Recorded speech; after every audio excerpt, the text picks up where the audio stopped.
Jasper Yeshiva en Bogotá.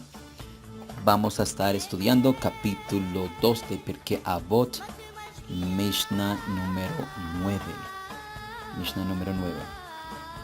Dice, 5 discípulos tenía Rab Yohanan ben Zakkai, y son los siguientes: Rab Eliezer ben Orkanos, Rabbi Yehoshua ben Hanania, Rabbi Yosef HaKohen, Rabbi Shimon ben Netanel y Rabbi Eliezer ben Araj. Solía mencionar sus cualidades de la siguiente manera. Rabbi Eliezer ben Orkanos se parece a una cisterna cementada que no pierde ni una gota. Rab Yehoshua ben Hanania, bienaventurada la madre que le engendró. Rab Yosef HaKohen es un Hasid, un hombre piadoso. Rab Shimon ben Netanel teme el pecado. Y Rab Eliezer ben Arak es un manantial que no se agota. Rabbi Yohanan ben Zakkai solía decir, si todos los sabios de Israel se hallaron en un platillo de la balanza y Eliezer ben Orkanos en el otro, este pesaría más que todos. Abba Shaul le citaba diciendo, si todos los sabios de Israel, incluso Eliezer ben Orkanos, estuvieran en un plato de la balanza y Eliezer ben Arak en el otro, este pesaría más que todos ellos. Bueno, para estudiar esta Mishnah uno toca estudiar cada personaje. Pero nosotros nos vamos a enfocar en un poquito de Musar y no tocar cada personaje, pero sí tocar las cualidades de cada personaje. Entonces tenemos la primera persona que dice, Rabbi Eliezer ben Orkanos se parece a una cisterna cementada que no pierde ni una gota, no pierde ni una gota. En lugar de emplear el verbo perder, ¿sí? Perder, pusieron la palabra, lo pusieron perder, ¿no? Pero es destruye. Destruye ni una gota, no perder ni una gota. Que esperábamos encontrar aquí. Dicen, entonces, considerarla superficialmente, la memoria parece ser una facultad independiente de nuestra voluntad. ¿Qué significa? La gente suele pensar que tanto la posibilidad como la imposibilidad de retener lo que he aprendido son innatas. Una persona piensa, no depende de mí si yo retengo los estudios. Entonces, algunas personas tienen buena memoria y otras personas pues olvidan todo enseguida. En realidad, algunas cosas cosas nos impresionan a todos de tal manera que nadie puede olvidarlas. Aunque la persona que diga que tengo mala memoria, hay cosas que le impactan tanto su vida que no lo olvidan. Entonces, ¿qué pasó? ¿Es que tenía mala memoria o es que le impactó a la persona? Cuando algo impacta, queda grabado en el cerebro, en la memoria. Cuando no impacta, uno lo olvida. Entonces, eso hay una respuesta ahí, porque la gente dice, no tengo buena memoria para retener inglés o hebreo o Torah. Eso es porque no le ha impactado suficiente. ¿Cómo no le ha impactado suficiente? No lo tiene grabado. Entonces, pero si le impacta, no lo olvidarás. Tenga memoria o no tenga, te vas a acordar. Si sentimos por la Torah un amor ardiente, infinito, cada palabra de ella se grabará eternamente en nuestra mente. Los que aprenden la Torah y la olvidan demuestran sencillamente que no le tienen el amor que se merece. Punto. De pronto sí ama la Torah en un nivel, pero no ama la Torah completamente. Esto es el primer persona aquí, el primer rabino, el rabino Eliezer ben Orkanos, hablando de él. ¿De qué? Que una cisterna cementada que no destruye ni una gota. ¿Listo? O sea, lo retiene todo, ¿sí? Porque ama tanto la Torah. Si no nos memorizamos mucho la Torah es porque no le estamos metiendo suficiente amor. Piensa que son incapaces las personas de retener las gotas del manantial sagrado, pero en realidad las destruyen ellos mismos en cierto modo. Por otra parte, el lector podría objetar que el grupo de las palabras que dice aquí sobra, ya que la idea está totalmente contenida en la expresión. Cabe precisar, sin embargo, que el agua estancada en una cisterna presenta muchos inconvenientes. Puede enturbiarse fácilmente y se impregnará el mal sabor del cemento con que la cisterna ha sido recubierta. Esto justifica pues la adición de las palabras, que no destruye una gota. No que no pierde ninguna gota, sino que no destruye ni una gota. Rabbi Eliezer se parece a una cisterna. ¿Qué es lo que habla de Rabbi Eliezer? Que se parece a una cisterna cementada, solo en la medida en que no pierde ni una gota, pues el agua que sacan del pozo de su sabiduría es clara y pura y de sabor agradable. La mayoría de nosotros bueno, todos somos una cisterna. Entonces, cuando recibimos Torah, la ponemos en qué tipo de cisterna. En un tipo de cisterna pura donde podemos compartir esa sabiduría, o lo ponemos en un tanto amor en una cisterna y pues llega totalmente a dañarse. Las mismas palabras que uno recibe de Torah. ¿Sí? Entonces, aquí está esa parte. Porque hay algo que se estanca eh, y pues se daña, ¿no? Porque empieza a oler feo, porque hay mucha agua ahí.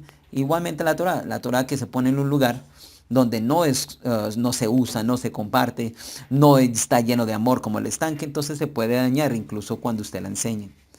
Entonces, cierto pasaje del Talmud conserva el eco de esta imagen. Cuenta que un día, Rabbi Elazar fue a ver a su maestro y que éste le preguntó, tú que eres un pozo lleno de agua pura, ¿en qué puedes necesitar Rabbi Yohanan Ben Zakkai? Hablando de su maestro. Bueno, estamos hablando que él retenía mucha información, mucha información. Entonces, claro, primera cosa es, sea como una cisterna cementada que no destruye ni una gota.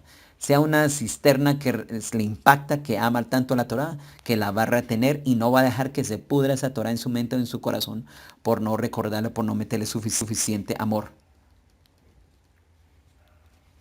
Listo. Después tenemos la siguiente persona. Dice Rabbi Yehoshua ben Hananía. Bienaventurada la madre que le engendró. Hablemos de la madre. Verdaderamente no existe mayor elogio para un hombre. De hecho, lo que sabemos de Rabbi Yehoshua ben Hananía es que tenía una personalidad armoniosa, realizada en todos los aspectos. Su mente abarca toda la Torah y todos los conocimientos, también de lo laico. No fue venerado solamente por su pueblo, también gozaba de gran consideración en la corte imperial del mismo Adriano. ¿Listo?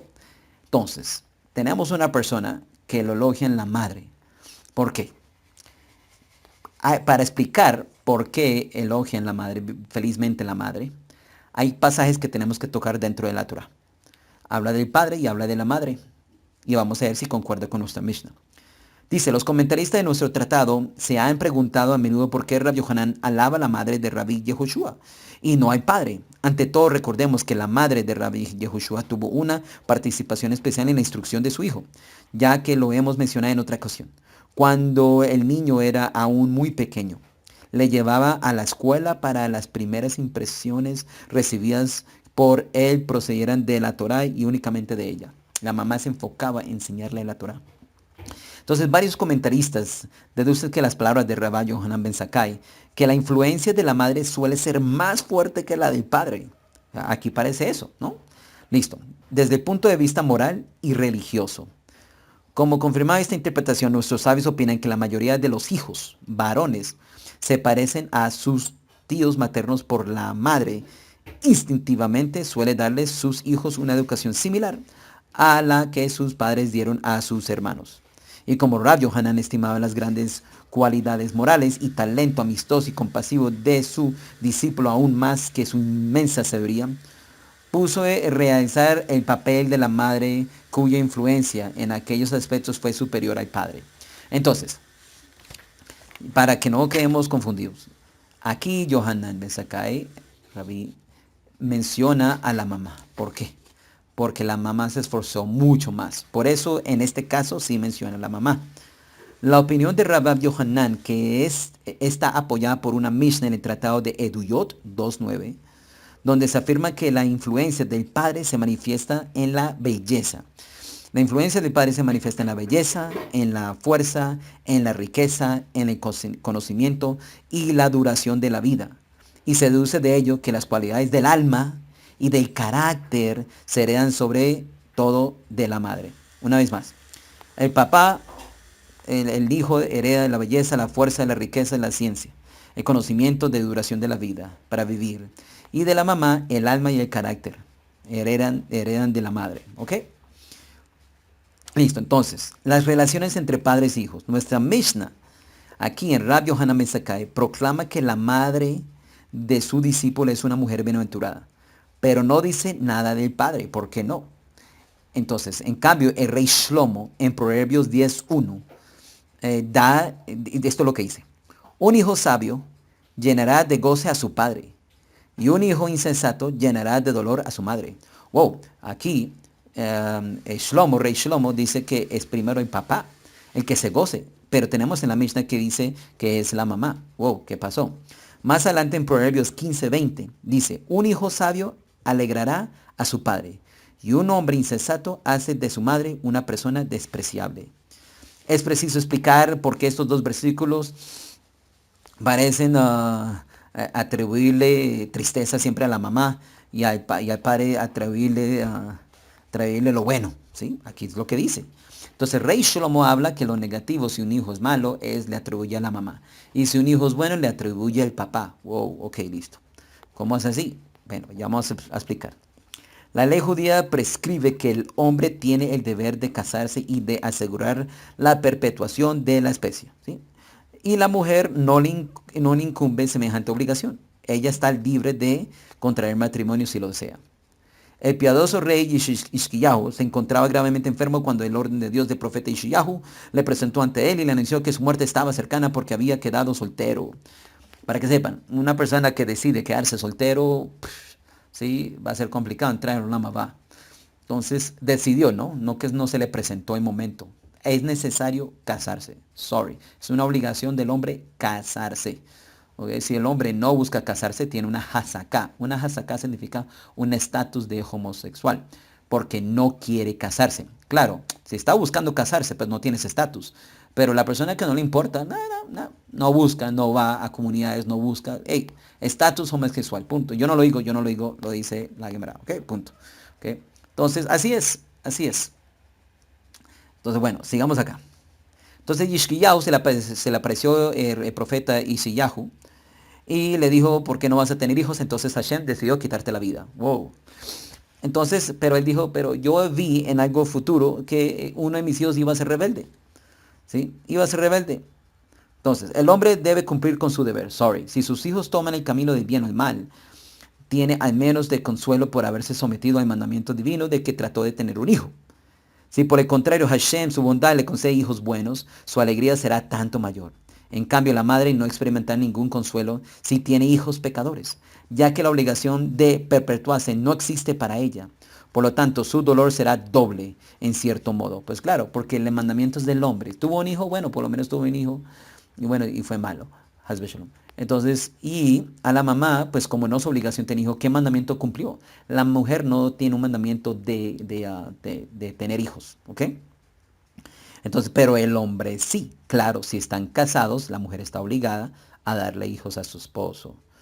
Por lo que dice Rey Shlomo, con razón que un hijo sabio alegra a su padre y que un hijo insensato entristecerá a su madre. Así pues, la madre cuyos hijos viven de acuerdo con los preceptos de Hashem lo toma con más tranquilidad que el padre, ya que, en fin de cuentas, la finalidad de su casamiento no fue otra que la de engendrar hijos virtuosos. Muy importante, nosotros tenemos un poquito dañado nuestro concepto de lo que tenemos que hacer. En primera instancia, cuando alguien se casa, es primera instancia, no es porque hay compañerismo, porque me cae bien, porque me hace sentir bien, porque me ama, porque lo amo. Sorry, sorry. Nosotros no nos basamos en sentimientos. ¿Ok? La primera instancia, guste o no le guste, la Torah dice que es para tener hijos. Ya. Si eso trae sentimientos, ok. Primera instancia, ¿no? Tener hijos. Eso es lo que la gente se casa de una vez a tener hijos. Así es. No a 10 años, no voy a congelar los espermatozoides, no, nada de esas cuestiones. No, sorry, no es así. No, la mujer no puede pensar, no, lo único que quiere es tener hijos, y quiere cumplir el mandamiento, no piensa en mí. Sorry, la mujer no debería pensar así. ¿Ok? Primera instancia, tener hijos. Ok, segunda instancia, compañerismo. Bien, claro. Y tercera instancia, pues liberarse de pecado y tener un compañerismo para que uno pueda disfrutar de la Torah y los mandamientos en familia y con hijos. Ok, sí, están todos esos pasos, pero sorry, si no tiene por primero de tener hijos, entonces está totalmente equivocado. ¿Ok? Porque sus sentimientos y su justicia y su pensamiento está totalmente equivocado. Porque la Torah manda desde el principio, ustedes unirán y serán una sola carne. ¿Para qué? Para que tengan hijos y multipliquen la tierra. Ese mandamiento no ha parado. ¿Ok? La mujer puede pensar todo lo que sea, pero hay que tener los hijos. Y el hombre tiene que esforzarse a tener hijos y enseñarles en Torah. Claro está. Por eso es la importancia de casarse. Si no se casa, entonces ¿en qué está? Y si se casa, por favor, sean suficientemente maduros para sujetarse a la Torá. Sean suficientemente maduros para someterse a Hashem. No es lo que ustedes piensen sobre matrimonio, ¿ok? Es lo que Hashem y la Torá dice sobre matrimonio. ¿Quién creó el matrimonio? Hashem. No usted. Sorry, no usted. ¿Sí? Si usted está pensando casarse con un hombre, perfecto, sorry, está totalmente errada. La Torah no dice eso. La Torah dice que usted se casa con un hombre para ayudarle. Así es, punto. ¿Ayudarle a qué? A rectificar, a tener hijos, etcétera. ¿Ok? Así es, punto. Por favor. Entonces, todo el bombardeo que tiene en televisión de que lo que tiene que ser un matrimonio, ¿sí? Entonces es basado en que la mujer siempre tiene que estar la primera en la casa, el principal y estando haciéndola feliz. Claro, eso es necesario, pero no es lo principal. Ok, por favor. El hombre le fue creado a la mujer. Y termino. El hombre le fue creado a la mujer de la costilla para recordarle siempre a la mujer que la razón, escuchen bien, la razón por la cual la mujer fue creada y vino a este mundo, la única razón en el principio, no significa que es la única razón hoy, ¿ok? Pero la única razón en el principio por la cual la mujer fue creada, porque Adán estaba bien con los animales, Adán estaba bien, pero dijo, no, necesito una hembra. ¿Listo? Entonces, como ella estaba bien, dijo, ok, listo, te haré una de tu costilla. ¿Por qué fue creada la mujer? ¿Para qué? ¿Para qué? Para ayudarle a hacer ayuda idónea, para ayudar al hombre. Mujer, si usted se casa pensando que le tienen que dar todo a usted, está totalmente errado. Claro, el hombre tiene que dar, sí. Ok, pero en primera instancia, repito, no en segunda instancia.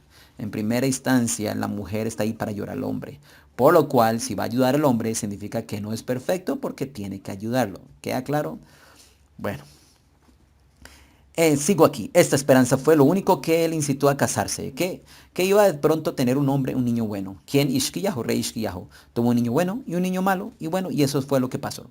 Entonces, la felicidad del padre será aún más grande. Por eso Rab Yohanan Ben Zakkai, bienaventurada la madre que trajo al mundo a Rey Yehoshua Ben Hananía.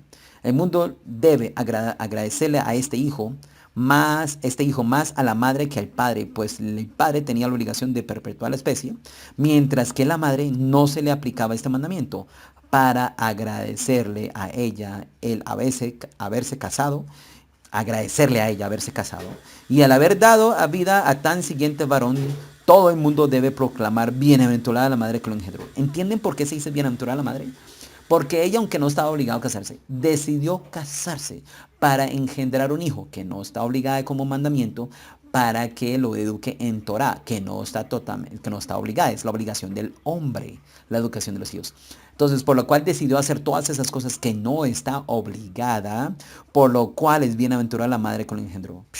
Porque decidió no seguir sus pasiones. Yo quiero estar sola, quiero estar estudiando Kabbalah toda la vida, quiero estar solamente en el rezo y soltera. Sorry. La mujer que se negó a ese camino para tener hijos, para enseñarlos, es llamada bienaventurada la madre que lo engendró. Quiera Hashem, todas las madres de Israel eduquen a sus hijos de tal manera que sus contemporáneos e incluso la posteridad los recuerden y que las bendigan, bendiciéndolas siempre. Entonces, seguimos el próximo rabino. Rab Yehoshua HaKohen es calificado por su maestro Hasid, piadoso. Es llamado piadoso. ¿Listo? Piadoso. ¿Qué significa piadoso? Se domina Hasid, la palabra Hasid es una persona que ¿qué? Aquí hay hartas explicaciones sobre qué es una persona piadoso. Aquí es una corta, sencilla. El hombre que se esfuerza constantemente por hacer más de lo que le exige el deber, por superarse en santidad, por ampliar sus conocimientos de la Torah y ayudar a sus semejantes desinteresadamente, sin esperar recompensa ni agradecimiento, es considerado un Hasid. ¿Ok? El Tratado de Berajot 4a nos pone como ejemplo un Hasid de Rey David. 3 son los motivos por los cuales el Rey David puede aspirar a este título. En primer lugar, dicen los sabios, él renunció a los placeres de la vida a pesar de su condición de rey. Se privó incluso de dormir con el fin de alabar y glorificar a Hashem. En segundo lugar, añaden, a David estuvo consciente de la de su propia gloria en comparación con la gloria de Dios. Y se impuso gustosamente la obligación de servir al Creador, de cumplir incluso con los deberes desagradables y molestos. Listo. Primera es que el rey David decidió no dormir para alabar y cantar salmos a Hashem y escribir. El rey debería dormir esta tarde. Ahí decía que los reyes duermen hasta cierta hora, pero en Tratado de Berajot dice que el rey David no lo hacía así.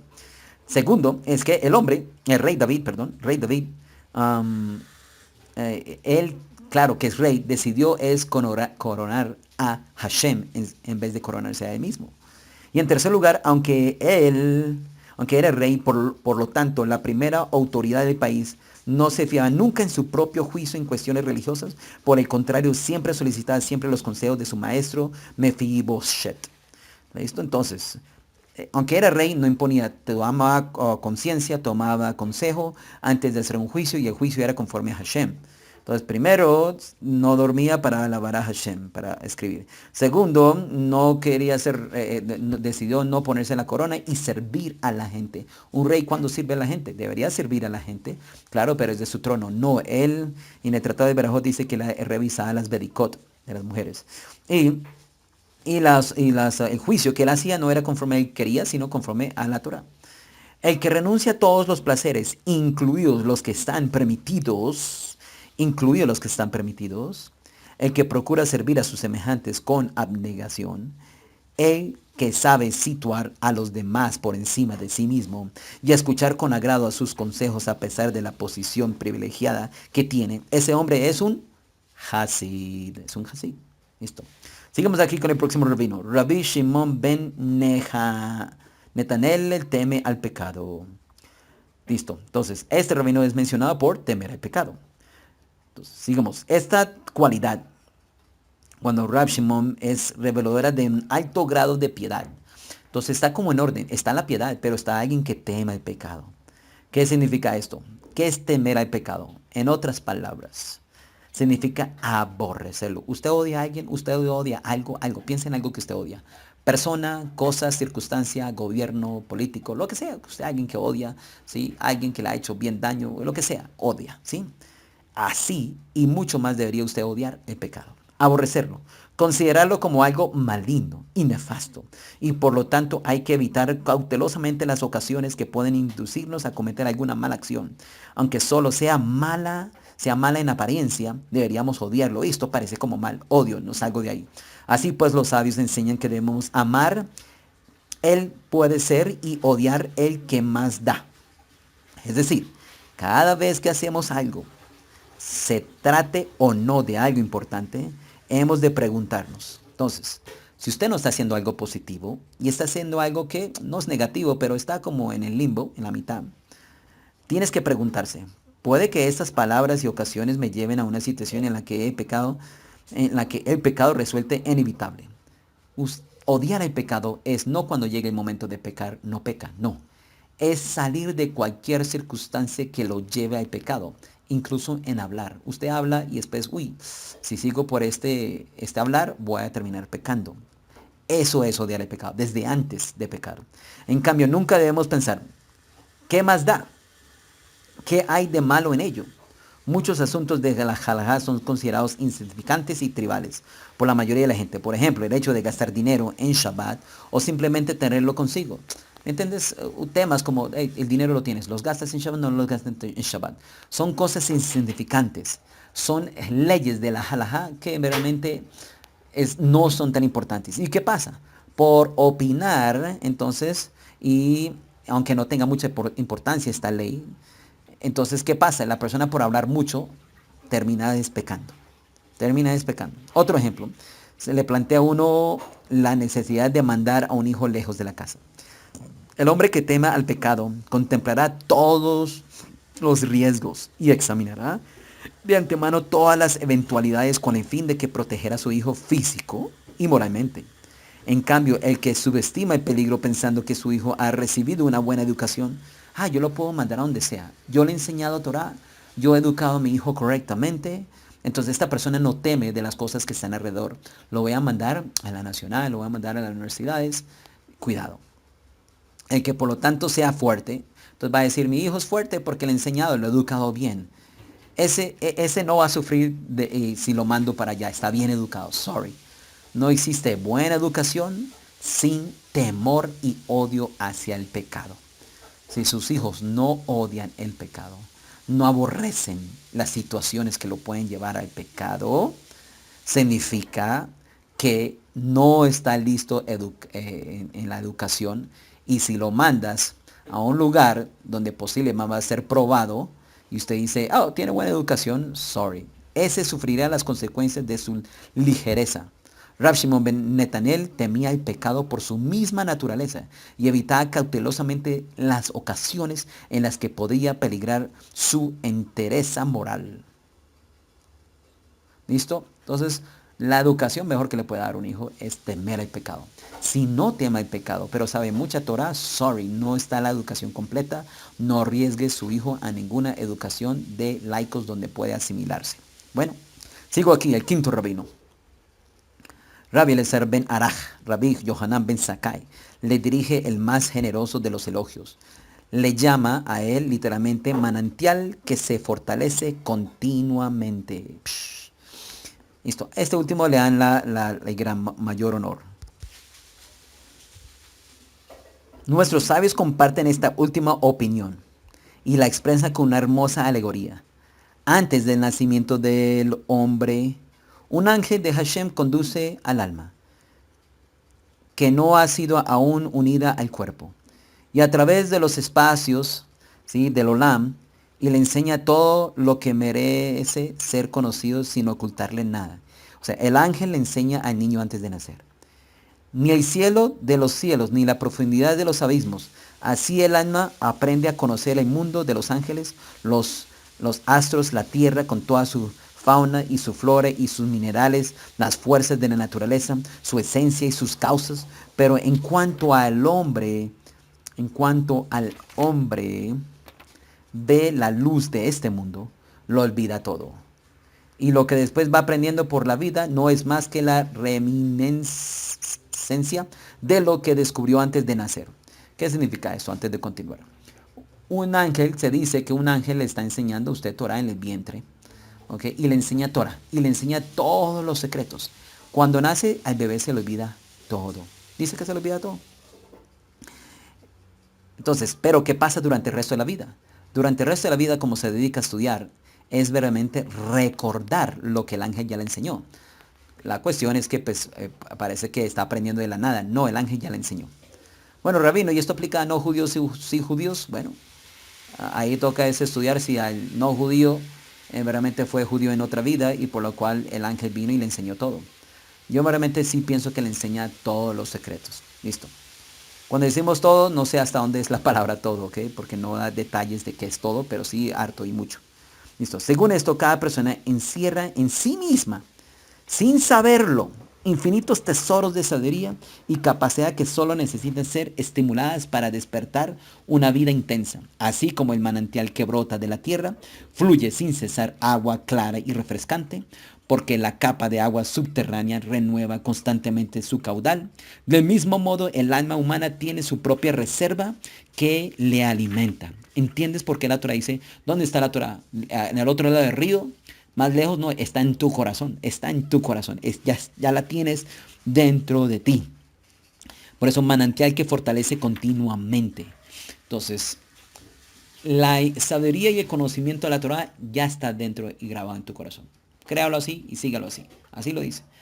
¿Qué tienes que hacer? Esforzarte para sacar ese manantial dentro de ti. Wow, ok, yo tengo un manantial. Sí, de pronto tienes un pozo, una cisterna.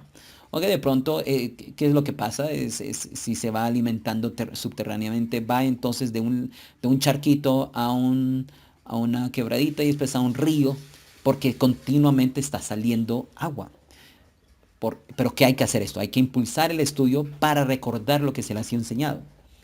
Sigo acá. La palabra aquí clave es recuerdo, ¿ok? Recuerdo. Nos enseña por sí sola una gran verdad, que el hombre debe orientar su mirada espiritual hacia el interior de sí mismo, más que hacia el exterior, ¿ok? Más hacia el exterior. Las personas que hacen ciertas meditaciones tienen que hacerlas bien, ¿sí? Porque si no están interiorizando las cosas, y sacando el manantial que está adentro, conectado, claro, con Hashem, con el ángel que le enseñó la Torah, etc. Bueno, conforme ese Midrash. Es para hacer entender que todo está ya grabado en uno. El que se encapricha con el mundo exterior y se deja de distraer por sus alicientes, ese nunca mirará hacia adentro. Por eso este mundo es tuyo. Por eso en Egipto era puro, puro placer, pura prosperidad. Y eso hace que la persona nunca mire hacia adentro. Nunca mira hacia adentro. Es como cuando uno nunca mira al cielo porque está tan ocupado. Igual, nadie busca adentro porque está mirando siempre hacia afuera. Nunca verá ni recordará las riquezas ocultas en el fondo de su alma. Tampoco los sabios y los científicos importantes consiguen todos alcanzar aquel grado de introspección. Se conforman en restituir lo que han aprendido. A pesar de sus capacidades y de sus conocimientos, están lejos de lo que llamamos una persona genio. El verdadero artista es el que recuerda la perfección contemplada antes de nacer y consigue recibirlo que ningún ojo humano ha visto en la tierra, lo que ningún oído humano ha podido nunca percibir. Imagínense eso, el secreto está dentro de ti y conocer los secretos de la Torah, conocer buenas decisiones dentro de la Torah y esos secretos que están escondidos de la Torah, pero que verdaderamente ha sido revelado a usted antes de nacer y nadie los puede conocer. Por eso hay ciertas cosas que uno habla y uno prefiere no hablar porque la gente no va a entender, porque solamente se enfoca en lo exterior, en que material, noticias, gobernadores, la NASA, actores, películas. Entonces, su concepto para poder sacar el manantial de vida de su corazón está mezclado con otro manantial que es las partes externas que nos ofrece esta sociedad. Claro, hay que vivir en ellas y hay que tener cierto beneficio, pero no nos enfocamos en eso, que están bien, que está el carro bien, pero si yo me enfoco solamente en un mejor carro, nunca sacaré la profundidad de mi corazón. Entonces, si nosotros nos enfocamos y sacamos el manantial de verdad y no mezclarlo con el manantial de este mundo, entonces seríamos un río. ¿Un río para qué? Para ayudar a las personas. Sigo acá. Listo, sigo acá.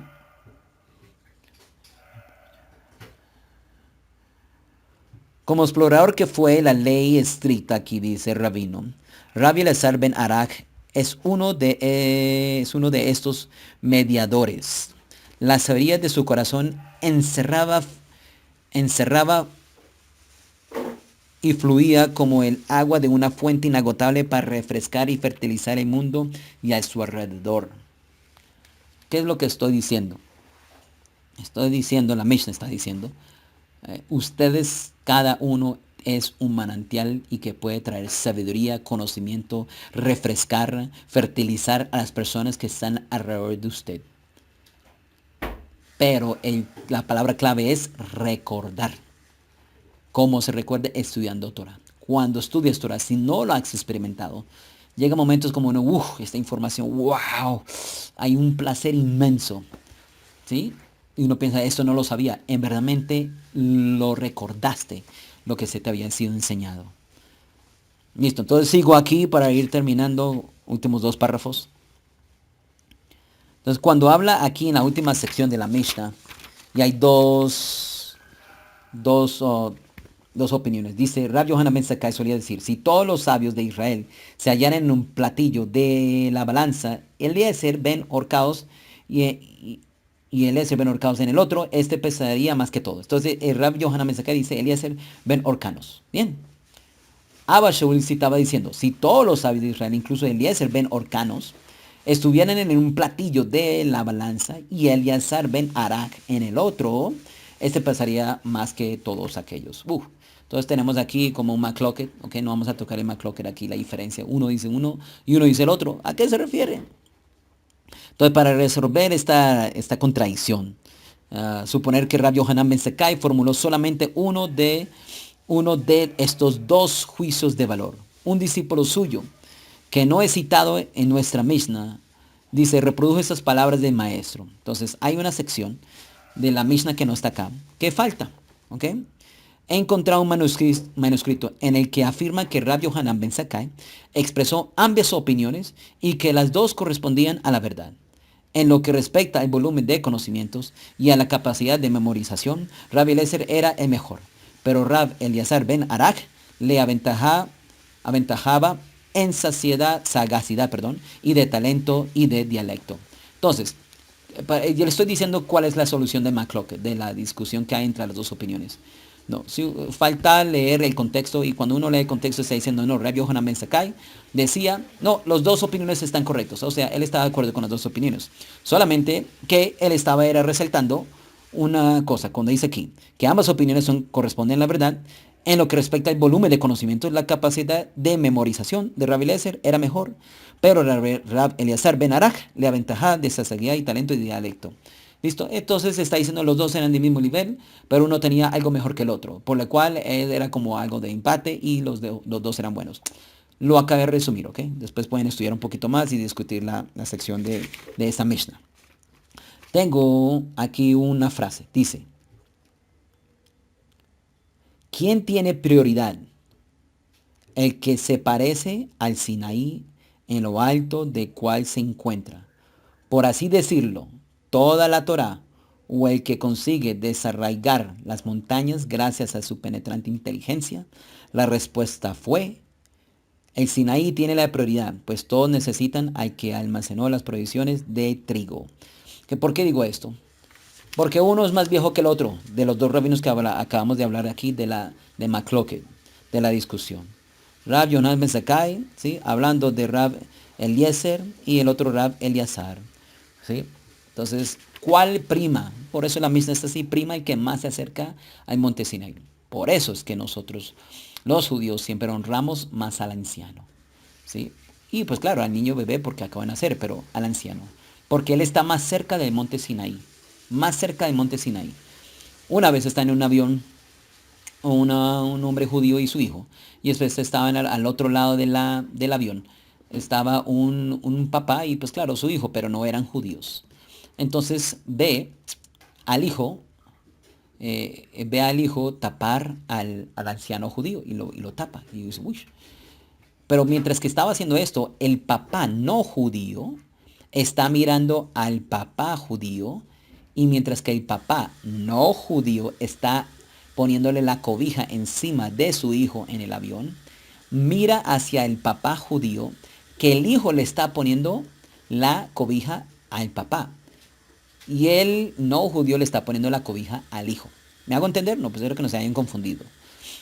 Entonces, el no judío poniendo la cobija al hijo y el hijo poniéndole la cobija al papá. Y le impactó esto al hombre judío, al hombre no judío. El hombre no judío, después de que despertara, le preguntó, no entiendo por qué tu hijo te tapó, debería ser tú al revés, tú cuidas de tu hijo. Él dijo, es que nosotros los judíos valoramos más lo que se acerca al monte Sinaí. Por lo cual mi hijo me tapó a mí, porque yo estoy más cerca del monte Sinaí. Entre más lejos te apartas del monte Sinaí, entre más te apartes, menos kedushá, menos sabiduría vas a obtener. ¿Sí? Tienes. ¿Por qué? Porque te has alejado de la fuente de la Torá cuando fue entregado en el monte Sinaí. En caso usted, le dice el judío, en caso usted que no se le fue entregado la Torá, y en la cultura donde está la gente que no tiene Torá y no cree en Dios y que esas cosas, creen que venimos del mico, creen que venimos de una explosión, por lo cual es una evolución. La gente que no tiene Torah y no tiene Dios dice que venimos de una evolución, ¿sí? Por lo cual su hijo, conforme a esa enseñanza, es más evolucionado que usted. Por eso usted lo tapa. Claro, me imagino que eran amigos, ¿ok? Porque si no, uno no le dice eso a un judío, que puede hacer mucha pelea. Entonces, para terminar, el agua de tus manantiales correrá hacia afuera por las calles como la de sus arroyos. Eso está en Proverbios 5:16. De esta manera podemos inferir que el maestro no comparó a sus discípulos Rabbi Elazar con el manantial que tras brotar del suelo se pierde, sino con aquel que se amplía en el arroyo y se desarrolla hasta convertirse en un río que fluye a través del país.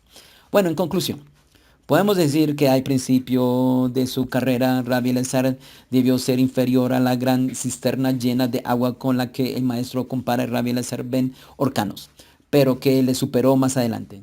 Consiguió igualar a su condiscípulo en cuanto a la cantidad de sus conocimientos, pero le sobrepasó en capacidad de desarrollo del pensamiento. Por eso no creemos equivocarnos al afirmar que la segunda frase fue dicha algunos años más tarde que la primera. O sea, estas dos secciones de la Mishnah están divididas por ciertos años, no al mismo momento. Al principio, Rabbi Eliezer ben Orcanos era el que más destacaba de todos los sabios, pero corriendo el tiempo, Rabbi Eliezer consiguió aventajar a todos ellos, uniendo el saber más extenso en su gran penetración. Subrayemos de paso que al decir todos, Rabbi Yohanan ben Zakkai, con infinita modestia, se considera a sí mismo inferior a su discípulo. ¿Listo? Ya está dando, imagínense, un maestro elogiando a su discípulo. Excelente. ¿Eso significa que el discípulo puede ser mayor que maestro? Sí, pero rabino, acabas de decir que está lejos de Kedushá. Listo. Hay ciertas ocasiones aquí, como dice, que sí lo superaba, pero ¿en qué? No en ser un pozo como cisterna, sino de que de ser alguien que, como dice aquí la Mishnah, lo cojo acá y dice, un manantial que no se agota. ¿Listo? Entonces, claro, una cosa es acumular en cisterna, bien, usted puede evaluarse y recibir y que no se dañe el agua para compartir. Y la otra cosa es el manantial que no se agota. ¿Listo? Puede ser los dos, puede usted ser una cisterna y ser un río que fluye. Bueno, con eso hemos terminado aquí. Había mucha más información, ¿ok? Pero para que pueda quedar un poquito claro, destacamos las cualidades de cada rabino. Imagínese que usted le destaquen a usted, cualidades que usted tiene. Wow, digamos que digan, Aarón, el pacificador, Ángela, ¿sí? La bondadosa, Dagoberto, ¿sí? El sabio, ¿sí? Moshe, el jajam, el piadoso. Eliana, la que guarda modestia y para tener muchos hijos. Bueno, Felipe, listo, Felipe, el que estudia es como un manantial. Oh, Yehudá, que es como una cisterna donde todo lo retiene. Oh, sería como muy, como excelente, ¿no? Entonces y después dice John dice que es que bienaventurado tu madre, ¿sí? Entonces tenemos a Lina Páez, bueno, a los que mencioné, ¿no? Si no mencionó, tranquilo, es de la enseñanza. Lina Páez, ¿sí? Que digan de tu hija, wow, bendita la mujer, sí, etcétera. Tu mamá que te parió, etcétera. ¿Por qué? Porque es una niña muy sabia, ¿sí? Shara Sinha, etcétera. Uy, una mujer verdaderamente piadosa que teme el pecado, ¿sí? Sharon, que es tema el pecado y no desperdicia nada, sino toma todo para servir a Hakadosh Baruj Hu. Yeshiyahu, un hasir, un piadoso, un hombre piadoso que no, que no desprecia ninguna gota de la Torah, ¿sí? Y así, todos los hombres, todas las cualidades positivas que hablamos acá, bien, y todas las mujeres que sean pueden ser madres en el esfuerzo mayor. Y que sean como Rey David, que decidía no dormir, decidía servir a las personas. ¿Sí? Decidía, eso es lo que decía para ser contado un Hasir, un hombre piadoso. Un Hasir no es el movimiento Hasir, es un hombre piadoso. Hashem nos dé a nosotros estas oportunidades de servir a Hashem, de aprender y que nos llamen buenos nombres. Que cuando usted vaya o salga de una comunidad o vaya a otro país o llegue a otro lugar, diga, no, esta persona, esto es un piadoso, él teme a Hashem. Uy, él le gusta estudiar mucha Gemara. Wow, o sea que guarda sus ojos. ¿Sabes qué? Él siempre carga con libros. Esta mujer guarda modestia. Esta mujer no habla con hombres. Wow, que digan cosas positivas sobre uno. Sería excelente que nuestros títulos de personas, cuando le dicen a usted, ¿y usted en qué trabaja? ¿Usted a qué se dedica? Y la gente dice, yo me dedico a ser bombero, o astronauta, bueno, claro, yo me dedico a ser ingeniero, ¿sí? Bueno, soy ventas, bueno, soy vendedor, soy docente. Y empieza a decir los títulos. Cuando la persona dice a qué se dedica, la persona piensa que esa profesión es lo que difiere a la persona. Sorry. En el mundo judío, ¿usted a qué se dedica? ¿Sí? Entonces usted puede aclarar, hey, yo trabajo en estas cosas. Pero ¿a qué me dedico? Me dedico a estudiar Torah, me dedico a hacer buenas acciones. Eso es lo que eres tú. Tu trabajo no es lo que eres tú. Tu trabajo es lo que haces para subsistir, para seguir haciendo lo que eres tú. ¿Me hago entender? Bueno. Entonces con eso terminamos. Hasaku Baruch a todos ustedes desde Jasper Yeshiva aquí en Bogotá. Hasaku.